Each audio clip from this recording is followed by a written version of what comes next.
আসসালামু আলাইকুম। ইনফরমেশন ব্যাংকের পক্ষ থেকে মাইক্রোসফট এক্সেলের ধারাবাহিক টিউটোরিয়ালে আপনাদের সবাইকে স্বাগতম। তো এ পর্বে আমরা দেখব এমএস এক্সেলের মাধ্যমে কিভাবে যোগ বিয়োগের কাজ করা যায়। তো আমি এখানে লিখছি 2 4 5 6। মনে করেন এই ঘরগুলো আপনি যোগ করবেন। তো যোগ করার জন্য আমি এখানে যোগ করছি। যোগ করার জন্য সূত্র আছে। যোগ বিয়োগ গুণ করার জন্য সূত্র ব্যবহার করা হয়। তো সূত্রের প্রথমে সমান চিহ্ন ব্যবহার করা হয়। এটা খুব ইম্পর্টেন্ট। সমান চিহ্ন না দিলে কিন্তু কোনো সূত্র আর কাজ করবে না। প্রত্যেকটা সূত্র প্রথমে এরকম সমান চিহ্ন থাকে। তো সমান চিহ্ন দেওয়ার পরে আমাকে এই ঘরের সেল অ্যাড্রেস দিতে হবে। তাহলে এটা সেল অ্যাড্রেস কি? C4। এবার আমরা এটাকে যোগ করব। তাহলে যোগ চিহ্ন, তারপরে কোন ঘরের সাথে যোগ করব? এই ঘরের সাথে অবশ্যই।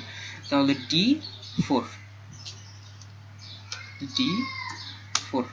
এবার যদি ইন্টারপ্রেস করি, 4 আর 2 6 এটা কিন্তু যোগ হয়ে গিয়েছে। তো একের রূপে যদি আবার এটাকে যোগ করি, তো সমান চিহ্ন।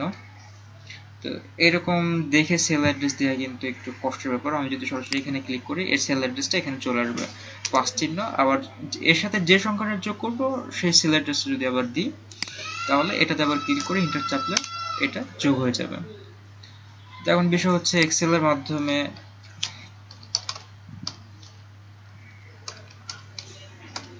কাজ অনেক সহজে করা যায়, কিন্তু এরকম এত বড় যদি সূত্র লিখতে হয় তাহলে তো কষ্ট। তো সহজ সিস্টেম হচ্ছে, আপনি এই যে ঘরে একটা যোগ করা হয়েছে সেই ঘরে ক্লিক করে এই পয়েন্টটা যদি ধরে টানা হয়, তাহলে বাদবাকি সব ঘরগুলো এরকম যোগ হয়ে যাবে। এখন করলাম হচ্ছে এগুলো যোগ। এখন আমি চাচ্ছি 3টা করে যোগ করব। তো সেই ক্ষেত্রে একই সিস্টেম, সমান চিহ্ন, sell address plus sell address plus sell address এবং ইন্টারপ্রেস, সবগুলো যোগ হয়ে গিয়েছে। এবার এটা ধরে যদি টানি, এগুলো যোগ হয়ে যাবে। তো আমি আরেকটু বাড়িয়ে নিচ্ছি এটাকে, কপি পেস্ট পেস্ট। তো এখন আমি এই লেখাগুলোকে এখান থেকে শুরু করতে যাচ্ছি। তো আমি সবগুলোকে কপি করে কাট, এখান থেকে এই ঘরে ক্লিক করে যদি আপনি ইন্টার চাপেন, এখান থেকে পেস্ট হয়ে যায়। এখান থেকে আমি চাচ্ছি এখান থেকে এই লেখাগুলোকে সবগুলোকে আমি যোগ করব। আমি নিচ থেকে আরেকটু বাড়িয়ে নেওয়ার চেষ্টা করছি।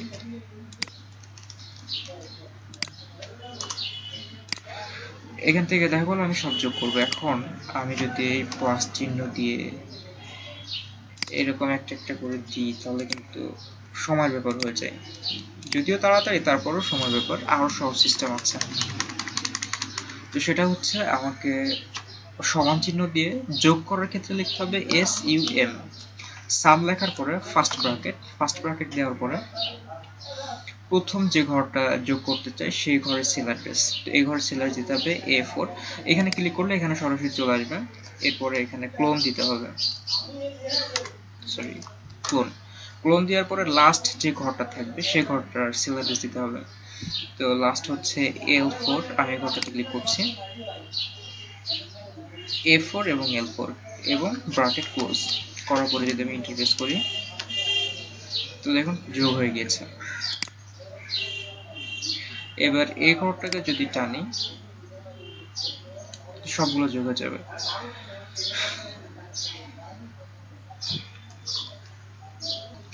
যোগ হয়ে গেছে। একটা জিনিস দেখার নয়, এটাকে বলা হয় হচ্ছে ফর্মুলা বার। তো আপনি এখানে যদি এখানে যা লিখবেন এখানে সেটা থাকবে, কিন্তু কোনো ঘরে যদি সূত্র লেখেন সেই সূত্রটা এখানে থাকবে। আসলে আমার রাত্রে হঠাৎ মনে হলো এক্সেলের ধারাবাহিক টিউটোরিয়াল তৈরি করবো, এই কারণে সকাল থেকে শুরু করে দিয়েছি। রাতে চিন্তা করেছিলাম, নির্দিষ্ট কোনো পরিকল্পনা না থাকার কারণে কিছু জিনিস এড়িয়ে চলে আসছে। আমি চেষ্টা করবো সবগুলো দেখানোর জন্য। এ হচ্ছে যোগ করার সিস্টেম, খুব সহজে যোগ করা যায়। আর আপনি যদি মনে করেন এদিকে যোগ করে নিচে রাখবেন, তো এই যে এই ঘরটাকে তো আমরা যোগ করলাম, এখন যোগ করে এর যদি ফিলটা আমি চেঞ্জ করি, ফিল কালারটা যদি চেঞ্জ করি, তো টোটালটাকে সিলেক্ট করছি, অথবা যদি এখানে ক্লিক করে এম এর যত ঘর আছে সবগুলো সিলেক্ট হয়ে যাবে। আমি এখানে ক্লিক করছি আর ফিল কালারটা একটু চেঞ্জ করে দিচ্ছি, ফিল কালার। এখন সমস্যা হলো ফিল কালারে ক্লিক করার পর দেখেন সেলের ঘরগুলো কিন্তু উঠে গিয়েছে।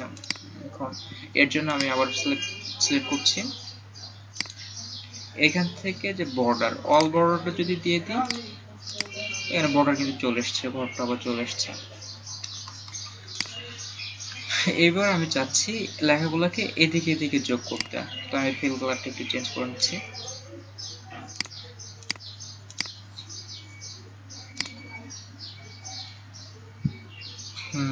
বর্ডার দিয়ে দিচ্ছি, অল বর্ডার। আমি কিন্তু ভিতর থেকে ঢুকে এখানে অল বর্ডারে ক্লিক করিনি, আমি জাস্ট এখান থেকে ক্লিক করার কারণে কিন্তু বর্ডার চলে এসছে।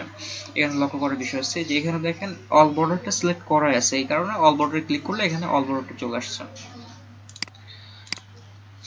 তো এটাকে যোগ করার জন্য একই সূত্র, যেহেতু অনেকগুলো ঘর যোগ করব সেক্ষেত্রে সমান চিহ্ন SUM ফার্স্ট ব্র্যাকেট, প্রথম ঘরের সেল অ্যাড্রেস এবং ক্লোন,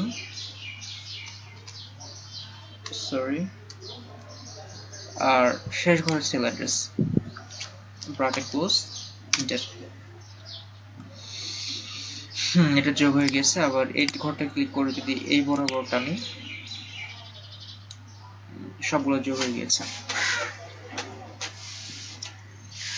অথবা যদি মনে করেন আপনি এইখানটাতে এই ঘরটা আর এই ঘরটা যোগ করে রাখবেন, সেটাও সম্ভব। তো সমান SUM ফার্স্ট ব্র্যাকেট, যে ঘরটা যোগ করবেন শুধু তার সেল অ্যাড্রেস প্লাস এর সাথে আর কোন ঘর যোগ করবেন সেই সেল অ্যাড্রেসটা দেবেন এবং ব্র্যাকেট ক্লোজ। এই দুইটা ঘর শুধু যোগ হয়েছে।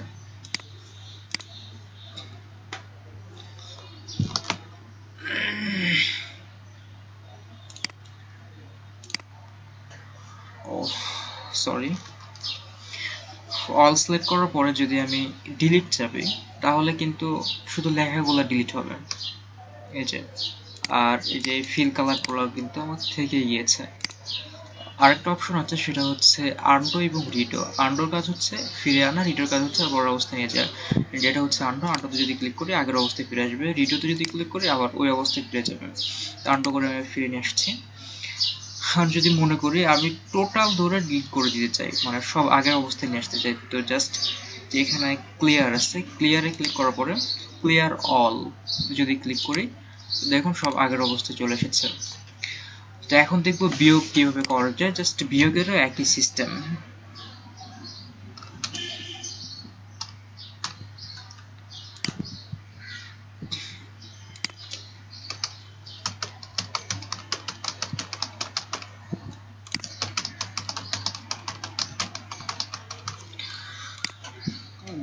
তো এইগুলো সংখ্যা যদি বিয়োগ করতে চাই, তো সমান চিহ্ন সেল অ্যাড্রেস মাইনাস বিয়োগ চিহ্ন পরের সেল অ্যাড্রেস, ইন্টারপ্রেস করলে এটা বিয়োগ হয়ে যাবে। 7 এর ভিতরে 10 এর ভিতরে 3 বাদ দিলে 7 থেকে। আবার যদি এই ঘরটাকে যদি টানি বিয়োগ হয়ে যাবে। এগুলো এই সংখ্যাটা বড় হওয়ার কারণে মাইনাস চলে এসছে। এখন যদি ধরেন এইগুলো ঘরগুলোতে তো আমার আর কিছু কোনো সংখ্যা নাই, কিন্তু আমি যদি এই ঘরটা ধরে যদি টানি এরকম, সবগুলো কিন্তু 0 0 হয়ে আছে, কারণ এখানে কোনো সংখ্যা নাই।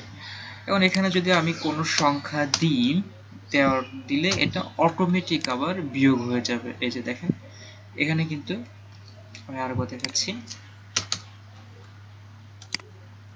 10 এর ভিতরে কিছুই মাইনাস করা হয়নি, 10 10ই আছে। এখানে যদি 5 মাইনাস করি, দেখুন এটা চেঞ্জ হয়ে যাবে।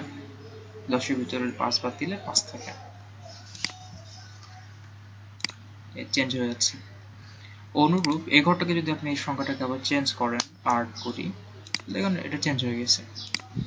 এখানে ক্লিক করা লাগবে না, জাস্ট যে কোনো জায়গায় ক্লিক করলেই ওটা হবে। এটা হচ্ছে বিয়োগের সিস্টেম।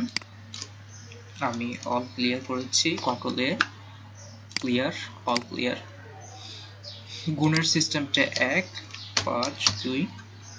তো এই ঘরে যদি আমি গুণফলটা রাখতে চাই সমান প্রথম সেল অ্যাড্রেস, কিবোর্ড থেকে স্টার চিহ্ন যেটা আছে এটা হচ্ছে গুণ, star last sell address, enter.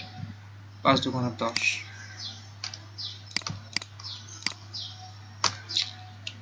এটাকে যদি টানে টোটাল তো আবার গুণ হয়েছে। ভাগের সিস্টেমটা একই, সমান চিহ্ন সেল অ্যাড্রেস। কিবোর্ড থেকে দেখবেন একটা চিহ্ন আছে, সেটা হচ্ছে স্ল্যাশ, এটা হচ্ছে ভাগের কাজ করবে, ইন্টারপ্রেস, একই সিস্টেমে ভাগ। এটা হচ্ছে যোগ বিয়োগ গুণ ভাগ। এ পর্বে পর্যন্ত। পরবর্তী টিউটোরিয়াল দেখার জন্য অনুরোধ রইল। আসসালামু আলাইকুম।